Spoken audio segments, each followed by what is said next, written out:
ACGM কোর্টে গিয়েছিলাম, আমি একজন আইনজীবী।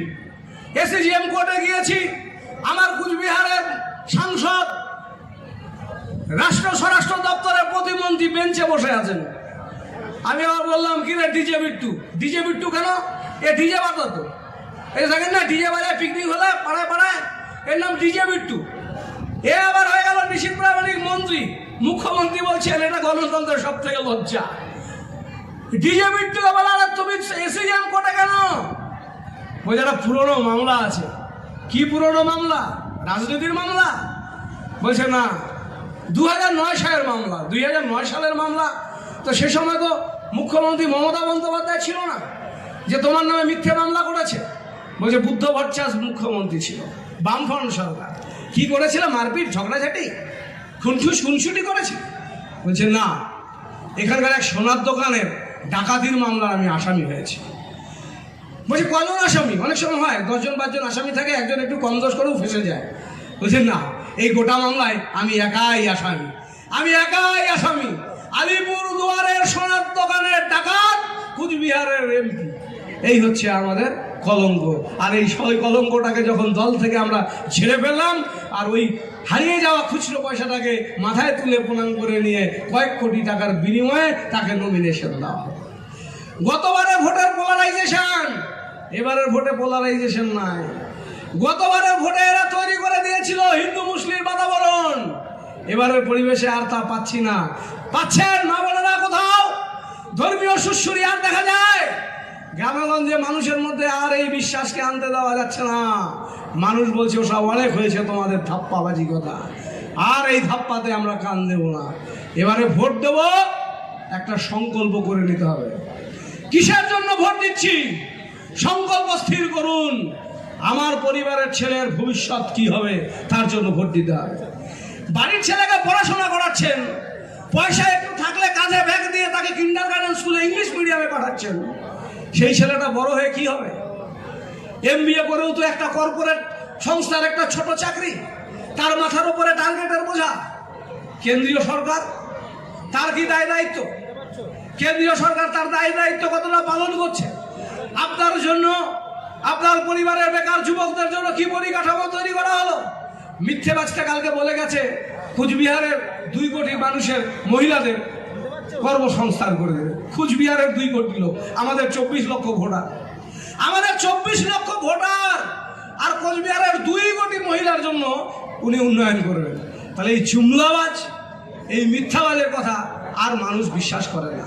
আমরা বলে যাই, গতকাল 4টা লোকসভার আসন, ওদিকে বরপেটা, আলিপুরদুয়ার, জলপাইগুড়ি আর কুচবিহার, 4 লোকসভার আসন নিয়ে রাসমেলার মাঠে সভা করেছে। বেলা 3টে পর্যন্ত, 3:30 পর্যন্ত বিজেপির নেতাদের মাথায় কপালে ভাঁজ, লোক নাই। আর আগামী 15 তারিখ জননেত্রী মমতা বন্দ্যোপাধ্যায় ওই একই মাঠে, রাসমেলা মাঠে জনসভা। একটা জেলা শুধু কুচবিহার, যে ইতিহাস করবে সেই রাসমেলা মাঠ। ওই ঐতিহাসিক সমাবেশে সকলে উপস্থিত হবেন 15 তারিখ কুচবিহার রাসমেলা মাঠে মমতা বন্দ্যোপাধ্যায়ের জনসভায়। আরেকবার বুঝিয়ে দেব, মোদি ये तुम्हारे बस के बात नहीं, नरेंद्र मोदी ये बेंगल है, ये तुम्हारे बस के बात नहीं। কি যাবেন তো সবাই? আমন্ত্রণ স্বীকার করবেন? দেখা হচ্ছে 15 তারিখ রাসমেলার মাঠে, মমতা ব্যানার্জির জনসভা। মা মাটি মানুষের লড়াই, মায়েদের সম্মানের লড়াই। এই লড়াইয়ে মায়েদের যোগদান বেশি থাকবে। 50% ভোটার আপনারা। আর শুধু আমি একটা কথা বলে দিয়েছি আমার ভোটার কর্মীদের, এই যে বাড়ি বাড়িতে যাবেন, নেতারা একটু বেশি বয়সী, বেশি পয়সাওয়ালা কোনো আমার পার্টি কর্মী, গরিব বাড়ি, তার থেকে কম্পারেটিভলি গরিব, তার বাড়িতে গিয়ে তার বাড়ির স্ত্রীকে বলছেন ভোটটা তৃণমূলক দিবেন। তোমরা কি ভাবেন জানেন? তোমার পয়সা আছে তাই আমাকে ইনসাল করে যাচ্ছেন। পয়সা দেয় দিদি, আবার তোমরা করেন ফুটানি, হয় কি না? অমন করবেন না।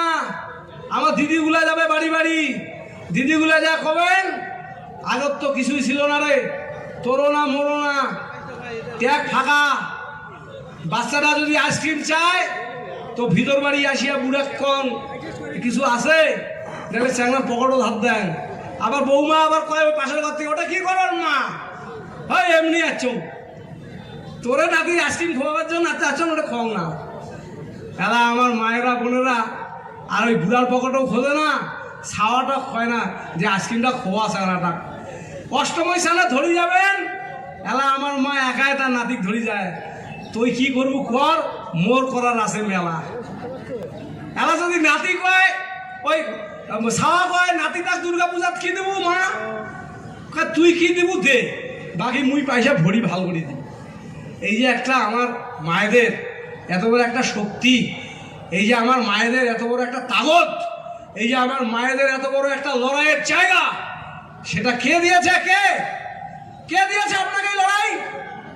এই সম্মান কে দিল? কে দিল? মোদি না মমতা?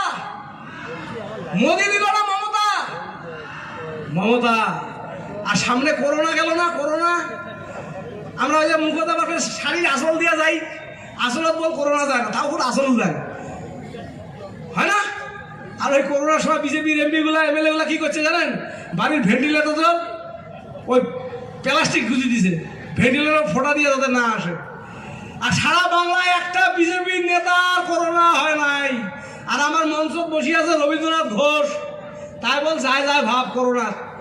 উদয়ন গুহ তারও করোনা, এই সৌরভ চক্রবর্তী তারও করোনা, পার্থ আছে এটা তারও করোনা, বিজেপির নেতার বল করোনা হয় না।